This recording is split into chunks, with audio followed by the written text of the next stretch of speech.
How big a blow is the decision today? Well, he's a great player. You know, I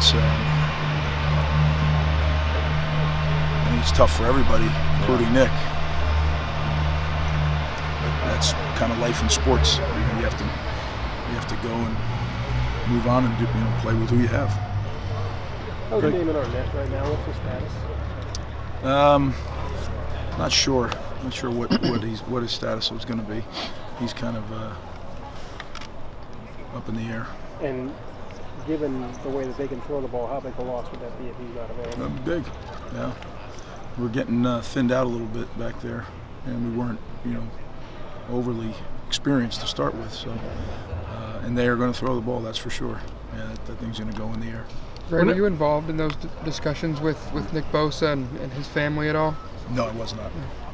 Were you surprised? Were you thrown off at all to have this news today, or what's it do to a coach? No, there's decisions that are made. Everyone has to make decisions that are the best decision for them. And I don't think that it's anything new. We've seen it happen in the last few years, and it won't be the last time you see it happen. But Nick's I love him. I loved coaching him. Fantastic player, one of the best I've ever coached, and he's gonna heal up, and he's gonna be a great player at the next level. You've been in the NFL. What's kind of your advice to him now as he does make that next step? Well, he probably doesn't need he's got a brother who does that for a living, so I'm sure he'll get plenty of advice, and a dad that did it for a living. So, but I think Nick will be a prepared guy when he gets there. Greg, even if he had gotten cleared, let's say in November, stuff like his dad said today, it was still a 10 to 12 week window from surgery to maybe getting back into playing shape, which meant he probably wouldn't have been available until, December games, playoffs or bowl and stuff. Just how do you think you guys have adjusted to him not being here? Well, like I said earlier, in sports, you don't have a choice, right? You play with who you have, and that's everybody has situations. Every once in a while, you get one of those magical years where everybody stays healthy the whole time, but especially in our sport, it's not very common. So the common phrase, I guess, is next man up, and everybody's probably overused, but it's a reality in sports. The game's coming on Saturday night at 7:30, whether we're healthy, not healthy, ready, not ready. It doesn't wait for anyone. And the D-line is strong enough depth-wise to deal with it, right? I mean, you've had to. Well, you have to. But you lose a player of Nick's ability. There's not anyone else like him. So but that's the nature of athletics, competitive athletics. You guys have played some good offenses so far this year. What do you see with Purdue, what they're doing? Well, they challenge you in many ways. They schematically they use a ton of different personnel groups. And then schematically, they also do a lot of formations. They do a lot of trick plays.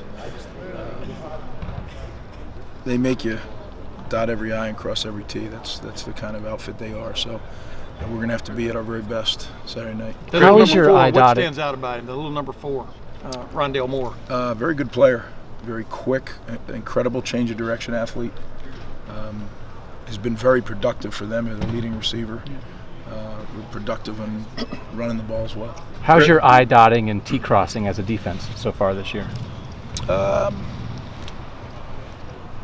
You'd like it to be better, but I understand with some of the guys that have not played a lot that you wish that you could give them experience in a pill. It doesn't work that way, and the reason that you get experience is you play through it. The thing that we as coaches have to do is make sure that we don't make the same mistakes twice, and we've done that a couple times. As long as they're making different mistakes, eventually you run out of the big ones. Greg, what's the challenge of defending those RPOs and the press man that you guys play? A couple guys mentioned that after the game. That there's a different challenge to that, maybe. Well, if you cover them, it's not a challenge. That's what that's one way you take away the RPO part of it. It's a run pass option. So if they choose to throw it and you're covering them, then they don't have that option anymore. That's what makes it hard, though. The press part of it, press coverage in itself is quite a challenge. What kind of vibe did you get from your guys now on that side of the ball now that Nick's made this call? You know, I'm not sure. It wasn't. I'm not sure that was kind of, you know, they're on a journey, they're on a mission, and they're focused on what they have to do. I think I'm sure that you know, when they visit with him or they talk to him or talk to him via text that it's an emotional thing, but they all came out and practiced hard. There was no memorial here today. Yeah. No.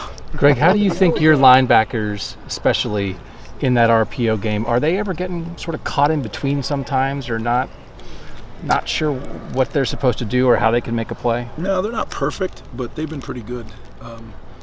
You know, we've committed to stopping the run with them when the run part of it, and if that's what their job is, they've been very dedicated. They've gone in there and done their job, and that to me is the key. If everybody can do their job, you know, the thing that gets frustrating is we have, you know, guys that know it and they're there, and then something will distract them a little bit sometimes, and we can't be distracted. We can't make impulse moves and go bite at something. You have to do just 11 guys doing their job is what great defense is made of, and when you get that, it's fun to watch. It looked like they were hitting you on some of the same slant patterns a few times in a row.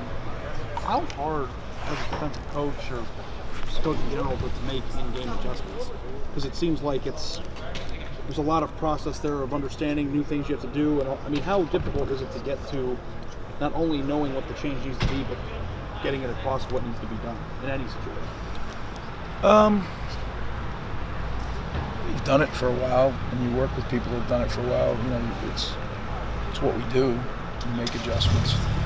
Just because you make an adjustment doesn't mean it gets done either. So we have to get it coached during the week better. And it's not always an in-game adjustment. Like this call X takes away this, but it's a little more vulnerable on this. And then call Y takes away the thing that you're vulnerable on, but it's, you know, the other thing's a little more accessible. And what you do is you try to bounce around and call the call that's takes away the problem. You have to. There's a lot of points to it. You have to call it the right time. Then when you call it, you have to execute it. And then if you execute and you're there, then the last part is you have to make the play. So there's a lot of parts that go into it, and we've been sometimes getting one part of it right and not getting the other part, and then sometimes getting the other part right. So it's been hit and miss. And when we've done it well, we've done it really well. And when we haven't, it hasn't looked so good. So, Greg, can the play that Isaiah made, can that be a momentum booster? Are you seeing him turn a little bit of a corner at this point in safety? It can be, yeah. I mean, he's a good player. So hopefully, when you make plays like that, it gives you more confidence. And every one of us has been young and inexperienced, and all of a sudden you make a play and it makes you feel like, yeah, I can do this. Yeah. So yeah, that sure is the hope.